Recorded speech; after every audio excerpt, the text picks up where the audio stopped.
Ole zina chuan trigonometric identities kan zir changjom le anga ama kan zir tekha simple te ni a sanina po har sa kan zir don chuang lova luk dewin kan lo enin kan lo ngai thlale anga hlawkpui ni tumin kan lo en le theu don na he problem simple tak me hi kan han en ho le phatanga 1 minus cos square a into cosec square a equal to 1 khelo ni ta ni kan han en ho le do na ni ul sam em mani kan ti to khamo ma identity kan soi te kha kan lo by heart chang to in ka ringa to na chona lo ul sam le sot to na ni ti han lo enang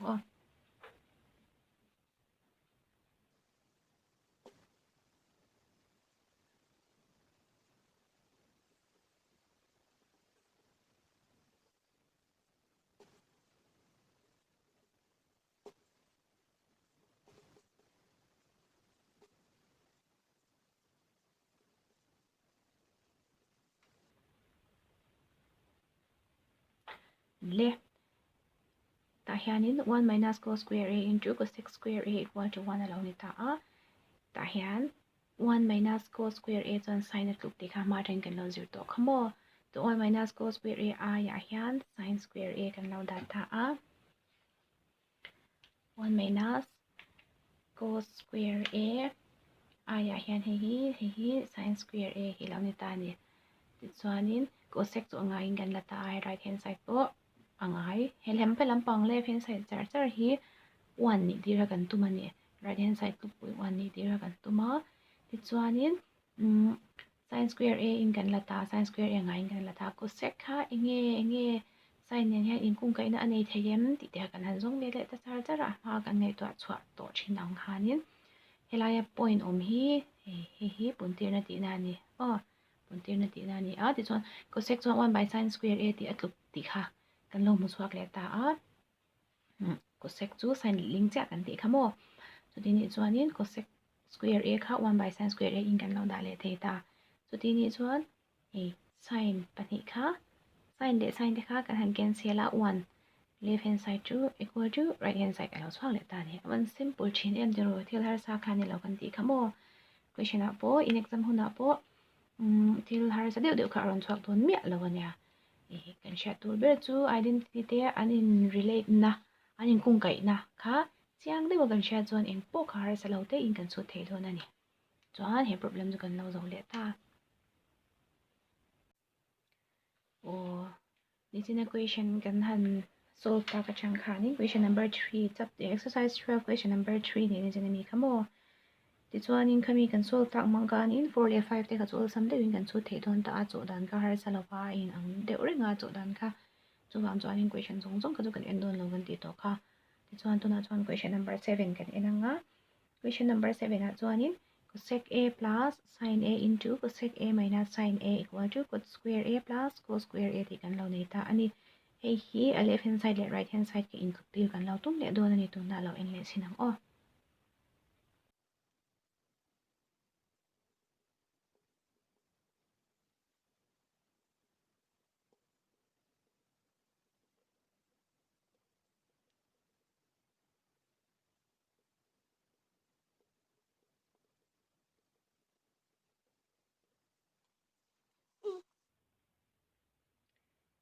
kyan kan lo nei ta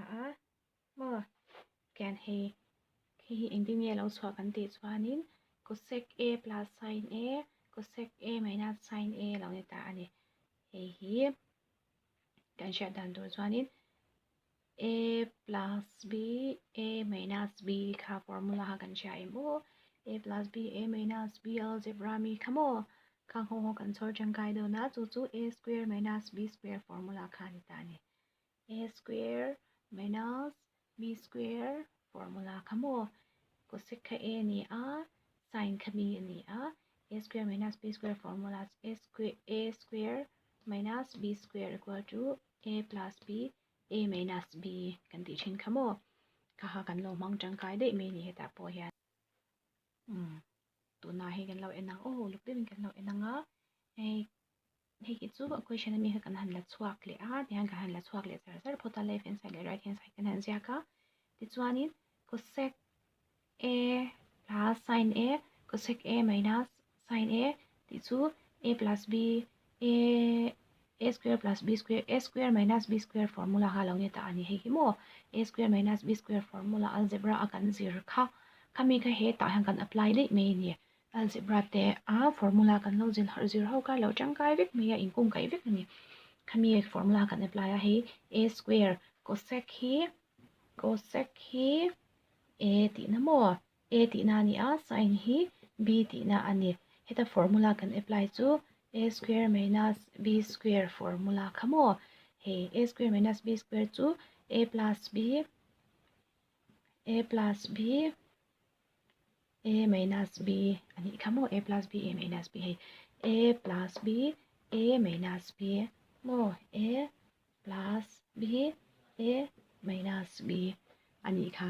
khami formula ka heta hian hei kan hmang tangkai ni mo chuanin yan han chok thazela cosec chuan enge atluk kan ti chuanin 1 plus cot a kha alo tluk le a ti chuan sin square a chuan enge atluk kan ti chuan 1 minus cos a kha atluk ani oh identity a ingkung kai na kan zir to khamo ti chuan a right hand side hi chu angain kan la thla char ta a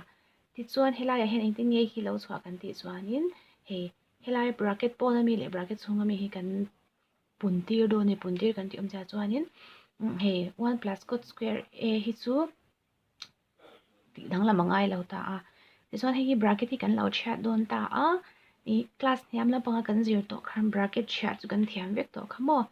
bracket kan chat chuan bracket chunga mi te hi a sign hi alo in thak thleng don ani he minus 1 plus 1 hi minus 1 a lo changanga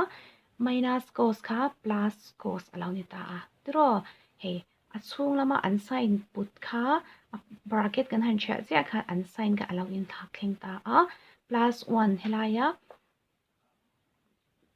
positive plus 1 kha minus 1 a alo chang ta a helaya minus cos ti kha cos mo positive a alo chang ta bok ta ani chuan a right hand side ka chu ala ngai vek ta a ti cha hei ala zo lawa kan lo en thla zela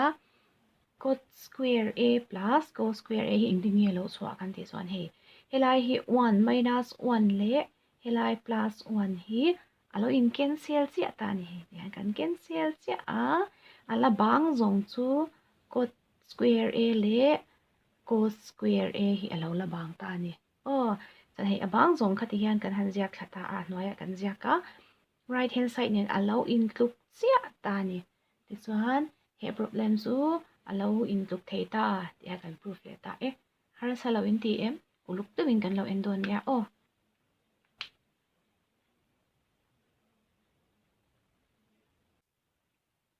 ole next question a kan kal le ha langa question number 9 kan lo en haw le ang oh question number 9 ai chuan inge kan mu le nge kan nei le kan proof tur chu kan in tluk tir tur chu left hand side le right hand side in tluk khani kan ti to khamo ti chuanin heta hian kan nei chu 1 plus sec a by sec a oh equal to sin square a by 1 minus cos a alo ni ta ni he problema thung hi chuanin ang left hand side kha kan chok don lo right hand side char la ka concentrate ve thung don ani tuna kan lo en thale char ang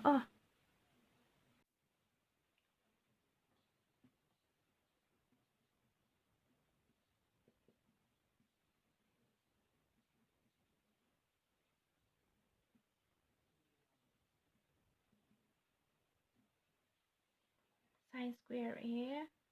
by 1 minus cos a alo ni ta a chu engtinge kan han enang kan ti chuanin sin square a chuan enge atluk kan ti chuanin 1 minus cos square a lo tuk ta ni a identity a khan a in lei chin na mo a in kum kai na kan nei vek to kha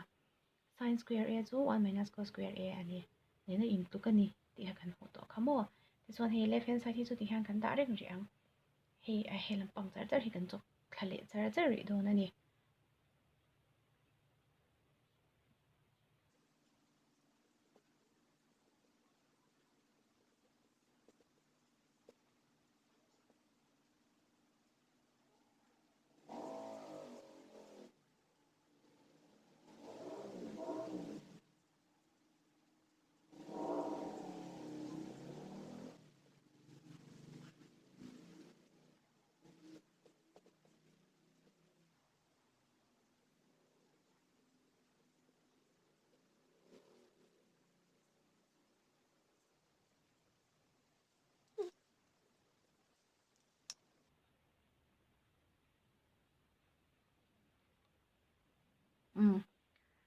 tu ta cho kan lo sui fia le chen do nang